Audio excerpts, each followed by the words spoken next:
Hello, and welcome to Rise and Unwind. I'm Chris Malony. Each week, we connect with people across the country to share ideas, inspiration, and simple ways you can enjoy life right in your own neighborhood. On this week's show, we've got that and plenty more. Yeah, first and foremost, act quickly. Contact your veterinarian immediately. If your pet does have New World screwworm, that is an emergent concern that needs to be seen by a veterinarian and treated rapidly. They think about, let's eliminate, let's eat less. And actually, that's not the case. We want to start thinking on how do we eat smart. So sit back, relax, and let's rise and unwind. Have you ever wondered what it takes to turn a classic story into something that feels fresh for a new generation? A Woman of Substance tells a story of Emma Hart, a woman who rises from humble beginnings to become one of the most powerful business figures of the 20th century. So joining us today are Jessica Reynolds and Brenda Blethyn, who play Emma at different stages of her remarkable life. Welcome to the show, you two. How are you? Yeah, good, thank you. All right, so for viewers who may not know the story, what is it about Emma Hart that has made a Woman of Substance such an enduring character for generations? Well, it's a wonderful story of rags to riches, really, in a nutshell. A woman who rises from poverty against all the odds to become the richest woman in the world. And she's driven by a sense of justice and to get revenge on people who did her wrong. What she said.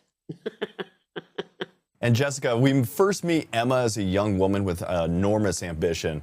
What drew you to her, and what was the biggest challenge in bringing that version of Emma to life? I think it's just such an inspiring story, and to have a period piece that is also from a working class woman's perspective is quite rare, and to see her kind of grow and evolve into this larger than life version of herself, you know, like I can't imagine her ambitions were to be the richest woman in the world, but it happened for her. And I think that's because of the traumatic background and the difficult background that she comes from, and it just shows the strength of those communities and people from those backgrounds. So that was very alluring, yeah.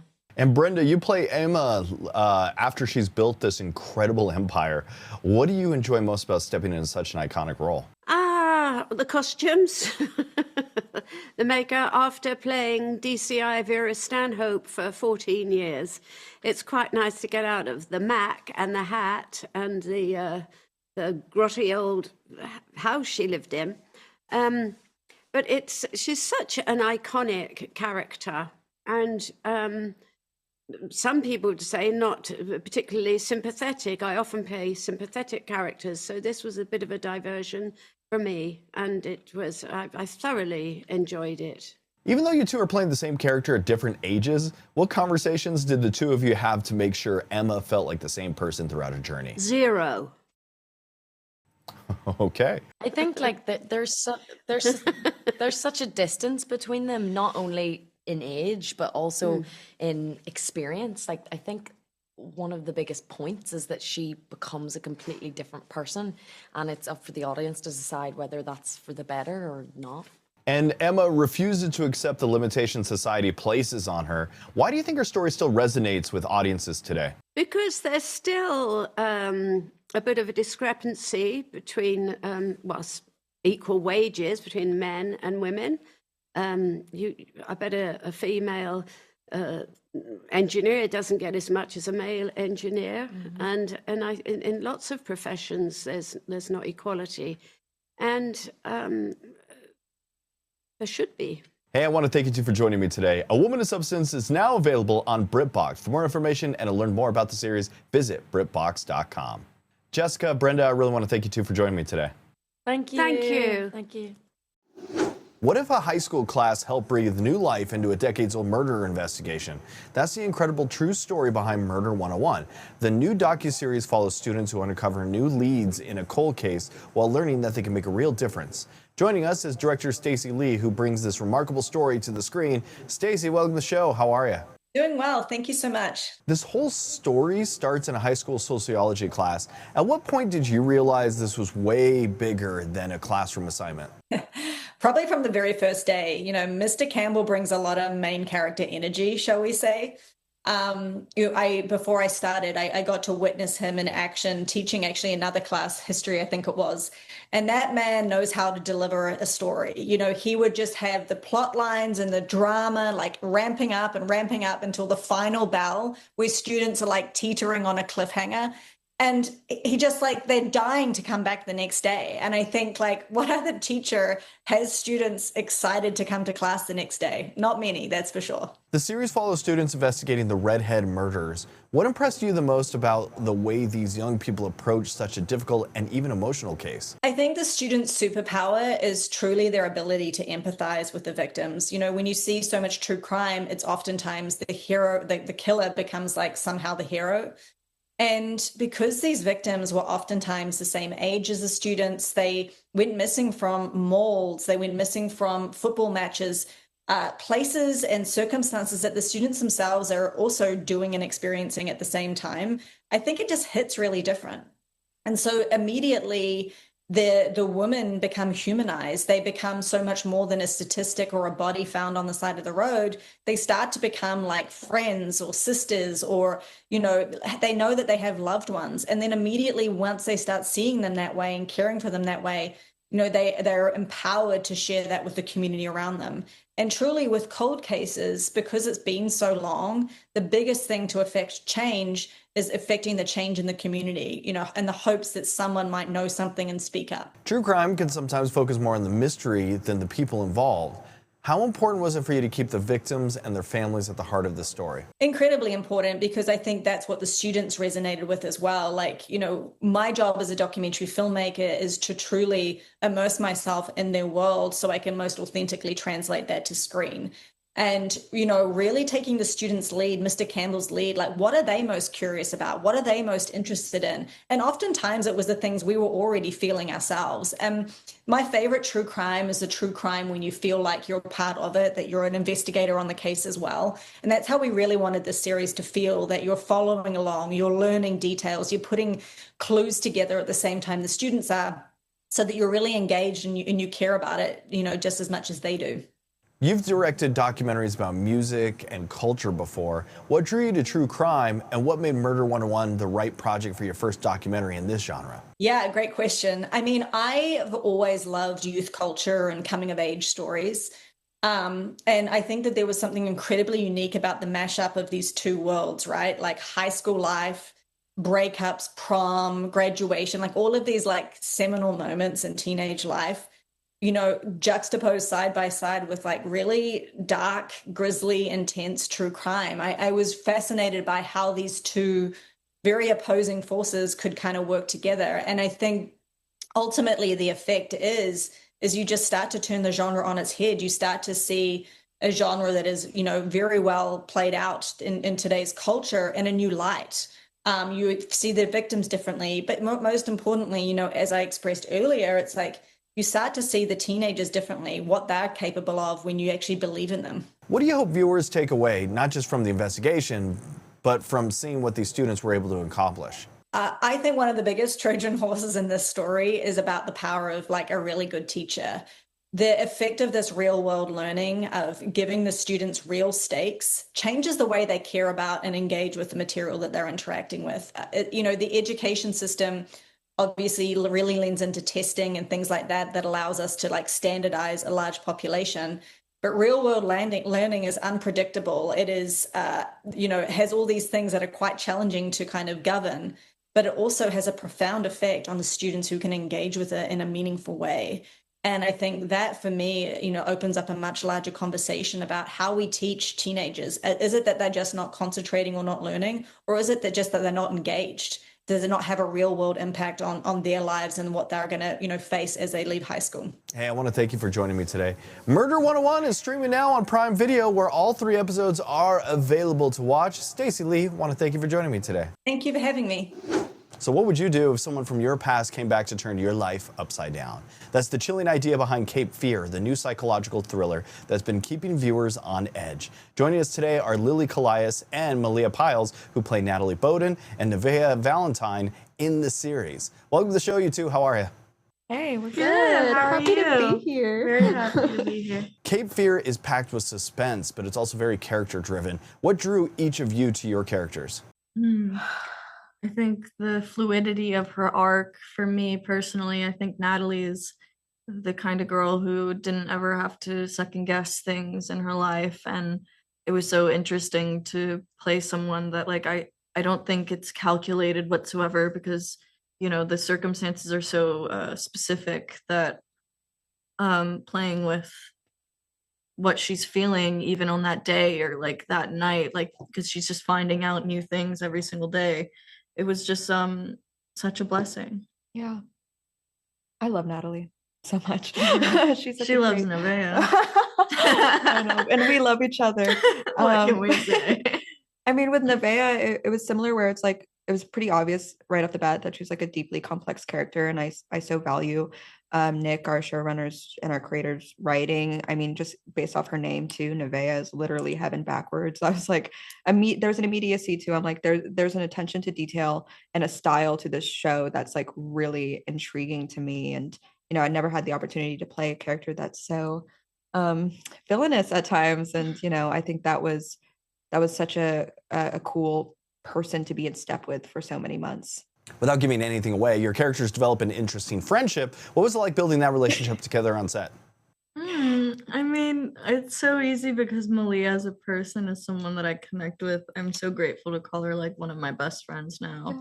We really like had each other's backs, and you know, we go through some intimate things together as characters, and the fact that we would be able to go home together and discuss and kind of just like throw ideas to a wall together was just like such a blessing, because at the end of the day, all we want to do is play. So it was just so fun to have that relationship with you. Yeah, there was like an immediacy there. I mean, we met in the car and we were just both like completely vibrating with energy, and it was really easy to get to fall in love with these characters and then fall in love with her in a lot of ways. I mean, like she said, we'd go home from work after these crazy long days and like watch movies together, and then bring parts of those movies into work the next day and be like, hey, can we bring this to our characters? And so, I mean, it was in a lot of ways just like a great lesson in trust and building something that feels at times like greater than just like the work you're putting out. The series has such an incredible cast, including Javier Bardem, Amy Adams, Patrick Wilson.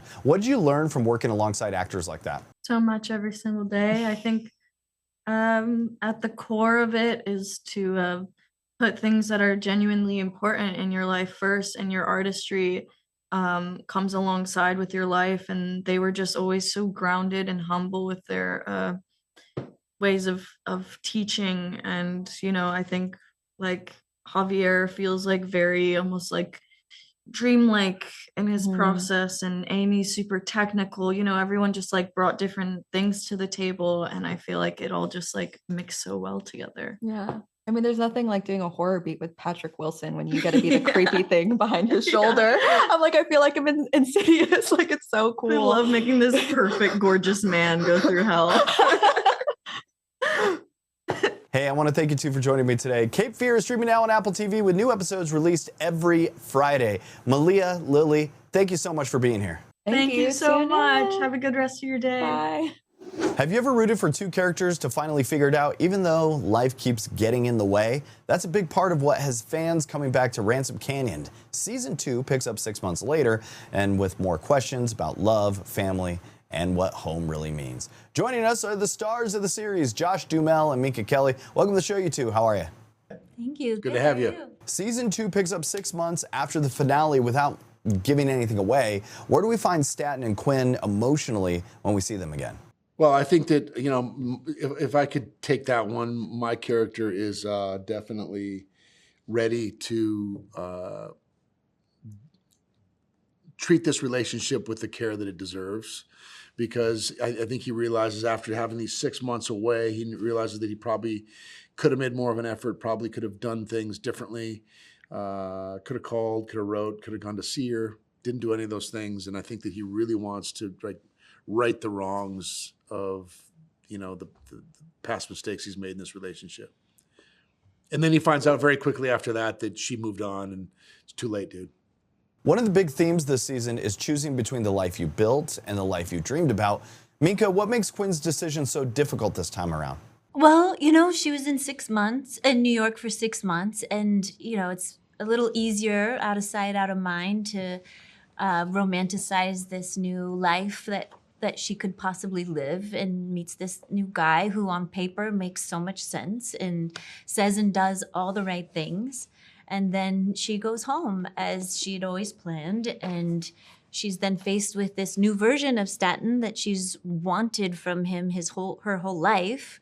And it's a little too late. So now she's in this predicament of, do I turn my back on this new thing that feels fresh and new and potentially promising, or do I take the opportunity, this chance to fulfill this dream of hers, where she comes home, where she realizes that home isn't just this place, it's this person. And that just becomes so undeniable for her. And home is where the heart is. And Josh, Staten has always been driven by protecting his family's legacy, but this season seems to put love more at the center of his journey. How does that change him? Well, I think that the two kind of go hand in hand. The ranch has been so part of him and his family for so long that he sort of conflates the two. Like family, land, legacy are all kind of part of all he cares about, really. And when he loses, sorry, I took this hat from the set, I'm going to take it off. When he loses his family in season 1, he sort of loses his purpose and not really sure how he wants to go forward with the ranch. And I think that there's something happens along the way when, I think it's after she leaves, that he really realizes that he wants to share this with her. He doesn't want to go forward without having Quinn with him. And all of these things sort of come together to give him this purpose to keep going with the ranch and keep doing these things that he's done forever. And without her, there's not really much reason to keep doing it. Also, the chemistry between the two of you has become one of the biggest reasons fans have embraced the show. What is it like continuing that relationship this season now that the stakes are even higher? I think this season was really fun exploring this. It's a whole different sort of energy between the two of them. It's like she was gone and was able to just sort of, she went to play with the New York Phil and choose herself and live this new fun life out of sight, out of mind, and have some fun for a little while. And then she comes home to this new version of Staten where he's so light and charming and funny, and this is the love of her life. And so that new dynamic between them is really fun in season 2 to play with and to be genuinely charmed by. And so it's a big difference from season 1 and season 2 in that regard, I think, which is really fun. Josh, Minka, I really want to thank you for hanging out with me today. Ransom Canyon Season 2 is now available to stream on Netflix. Thanks for hanging out with me this morning. Thanks for having us. Are you getting the nutrients your body really needs? Protein gets most of the attention these days, but nutrient experts say many of us are actually falling short on 2 others. Registered dietitian Marina Chaparro is here to explain what they are, why they matter, and reveal one everyday food that makes it easier to get both. Welcome, Marina.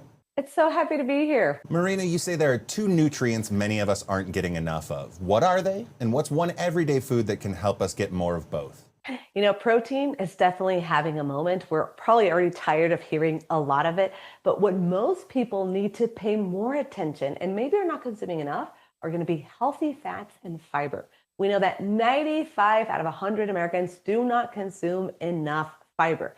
So if you were to ask me, what is this nutrient? What is this food that a lot of us are sleeping on? It's actually avocados, because avocados is one of those few foods that just naturally combines those heart-healthy fats with the fiber in one package. So as you mentioned, whether our goal is to maintain a healthy weight or improve our blood sugar or just feel better, we want to start asking the question on where's my fiber and where's my fat in this plate. Once people hear it's avocados, they may be surprised to learn that there's more to them than just great taste. How can the fiber and healthy fats in avocados help with weight management and type 2 diabetes? Most people, when it comes to weight management or even type 2 diabetes, they think about let's eliminate, let's eat less. And actually, that's not the case. We want to start thinking on how do we eat smart. And the best way that I can teach people is the 3 Fs. We have the fiber, we have the fats, which is going to equal fullness. because when we include those heart-healthy fats and the fiber, it actually is going to help slow down the digestion and may even help stabilize some of the blood sugars. So as a dietitian, but also as a person who lives with type 1 diabetes, my advice is always centered on two things. How do we add more joy, and what does the science say?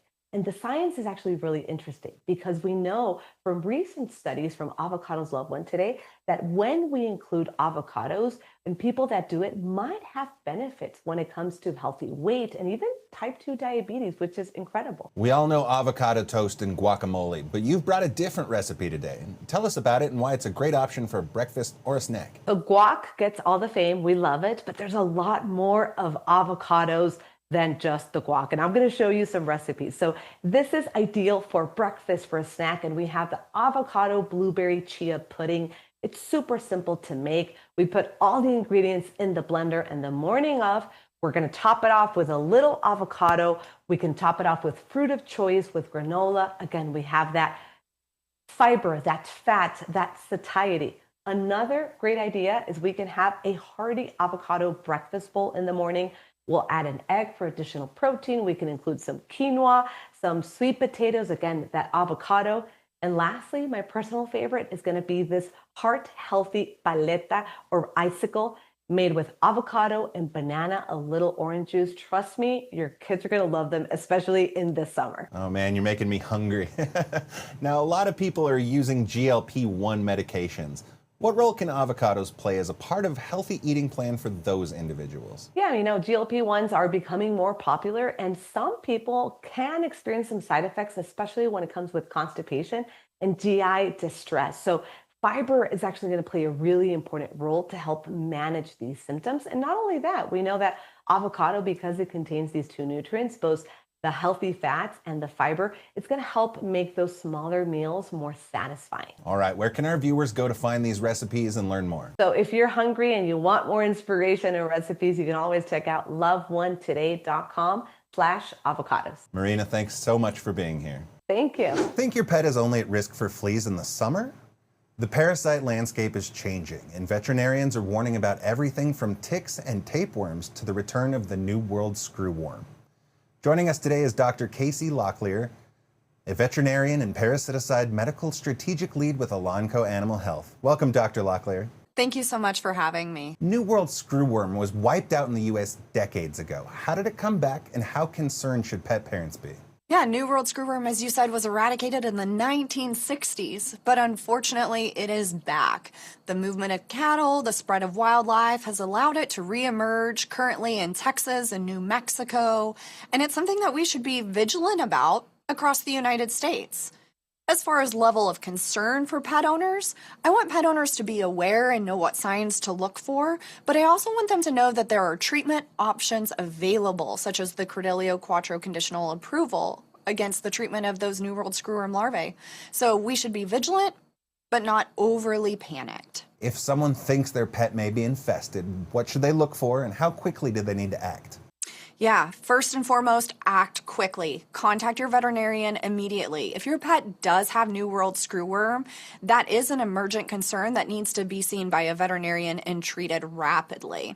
Signs to look for: an unexpected wound, a wound that may be enlarging. Perhaps it has some discharge, a foul odor, and as gross as this may seem, you might see some glistening movement in that wound. You may even see the maggots. That is the larval stage of New World screwworm. It's both what gives it its name and makes it so dangerous to pets. But if you see these things, pause, contact your veterinarian, get your pet seen.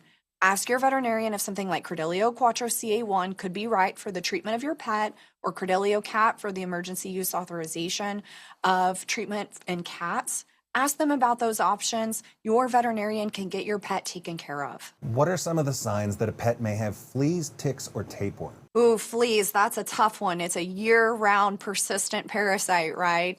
Fleas are pretty obvious. We're going to see increased itching, scratching, maybe some kind of gross skin looking. So if you see those signs, definitely talk to your vet about getting some flea control in Florida. This is a true year-round parasite. And ticks, many people are surprised to hear that ticks are a year-round parasite. And oftentimes they're stealthy. The only thing you may potentially see is perhaps your dog's licking a new area of its body that it normally wouldn't pay attention to. So do a daily tick check, rifle through your dog's fur, look particularly at the base of the ears, the neck, between the toes. Remember that an immature tick can be as small as the head of a pin, so you're looking for a tiny black object. Ticks are active anytime the temperature gets above 35 degrees Fahrenheit. So in Florida, unfortunately, fleas and ticks are a year-round reality. Are there parts of the country where pet owners should be especially alert right now? Yes, so zooming back to New World screwworm, anywhere along the U.S.-Mexico border, if you're traveling to a border state, be vigilant. But as pets and parasites move, keep an eye out everywhere, including Florida. There was an outbreak of New World screwworm in the Florida key deer in 2017, so it could be a reality in Florida. Heartworm disease is endemic in Florida, and I cannot stress enough. Every dog should be on year-round heartworm disease prevention.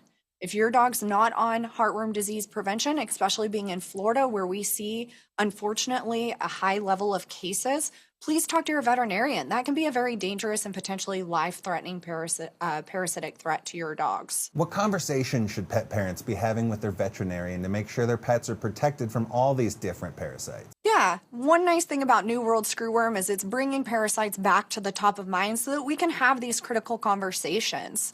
Talk to your veterinarian. They're your best partner for your pet's health.